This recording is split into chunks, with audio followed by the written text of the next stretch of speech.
حضرت عمر کا اسلام لانا اسلام کے لیے عزت کا ذریعہ بنا اور بلند آواز سے نعرہ تکبیر مکے کی فضاؤں میں بلند ہوا۔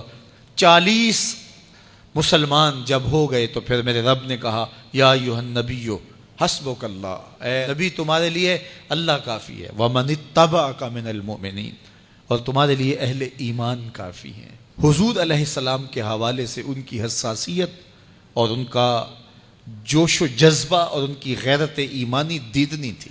حضرت شاہ ولی اللہ محدث دہلوی علیہ رحمہ فرماتے ہیں کہ 17 مقامات پہ قرآن مجید میں حضرت عمر کی رائے کے مطابق قرآن نازل ہوا۔ یہ اللہ نے حضرت عمر کو شان عطا فرمائی۔ اور پھر جب حضور علیہ السلام کے وصال کے بعد حضرت عمر سیدنا صدیق اکبر کے وصال کے بعد بھی تخت خلافت پہ بیٹھے، 22,55,000 مربع میل پہ آپ کی حکومت کی حدود پھیل گئیں، اور حضرت عمر کی حکومت صرف انسانوں پر نہیں تھی، عمر کی حکومت پانیوں پر بھی تھی، عمر کی حکومت آگ پر بھی تھی، عمر کی حکومت ہواؤں پر بھی تھی، اور عمر کی حکومت دھرتی پر مٹی پر بھی تھی۔ آپ جانتے ہیں کہ مصر کے گورنر نے لکھا کہ یہاں تو عجیب کہانیاں ہیں۔ کیا ہوا؟ کہا کہ دریائے نیل اتنی دیر تک چلتا نہیں جب تک ایک نوجوان لڑکی کو زیورات سے آراستہ کر کے نیل میں ڈالا جاتا ہے، پھر نیل چلتا ہے، اور یہ برسا برس رسم جاری ہے۔ تو حضرت عمر کے پاس جب یہ پیغام پہنچتا ہے تو حضرت عمر نیل کو خط لکھ رہے ہیں، بسم اللہ الرحمن الرحیم، مصر کے نیل کے نام عمر کا خط، اور آگے لکھتے ہیں اے نیل اگر تو اللہ کے حکم سے چلتا ہے تو چل، ورنہ تیری کوئی ضرورت نہیں ہے۔ اور رکا لکھ کر کاسد کو دیا، جا کے یہ دریائے نیل میں ڈال دو۔ اللہ اکبر، جن کے رکے دریا بھی مانتے ہیں، پانیوں پر بھی حکومت ہے۔ اور نیل میں جب وہ رکا ڈالا گیا، نیل ایسا چلا آج تک کبھی رکا ہی نہیں ہے۔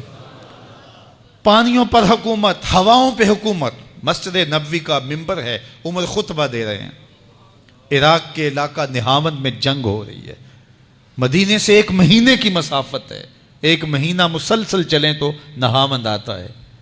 حضرت عمر خطبہ دیتے دیتے درمیان میں جملہ معترضہ کا، یا ساریہ الجبل، اے ساریہ پہاڑ نہ چھوڑنا۔ لوگ حیران ہیں کیا ماجرا ہوا کہ ہم سے مخاطبہ ہے، ساریہ نہاوند میں ہے، اور کہا ساریہ پہاڑ نہ چھوڑنا۔ 1 مہینے کے بعد جب وہاں سے قاصد آیا، اس نے کہا اللہ نے فتح دے دی۔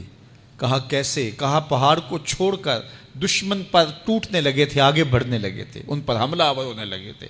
اچانک عمر کی آواز آتی، پہاڑ کو نہیں چھوڑنا، چونکہ اگر ہم پہاڑ کو چھوڑ دیتے دشمن پیچھے سے حملہ آور ہونے کے لیے تیار کھڑا تھا۔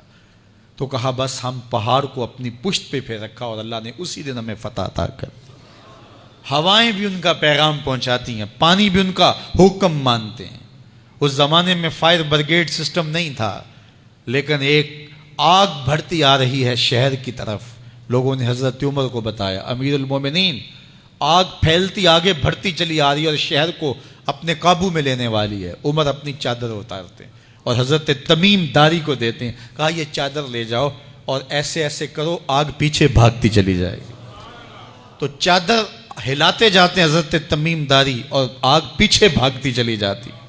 مٹی بھی حکم مانتی ہے۔ ایک لونڈی کھڑی رو رہی ہے راستے میں، کہا تجھے کیا ہوا؟ کہا ٹھوکر لگی، میرا تیل زمین میں بہہ گیا، میری مالکہ بڑی سخت ہے، وہ مجھے کہے گی تم نے یہ کیا کیا۔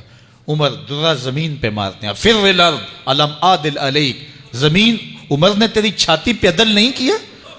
تو عمر کے ہوتے ہوئے اس کا تیل پی جائے؟ زمین تیل باہر نکال دیتی ہیں، فرماتے ہیں ڈال لے اپنے برتن میں۔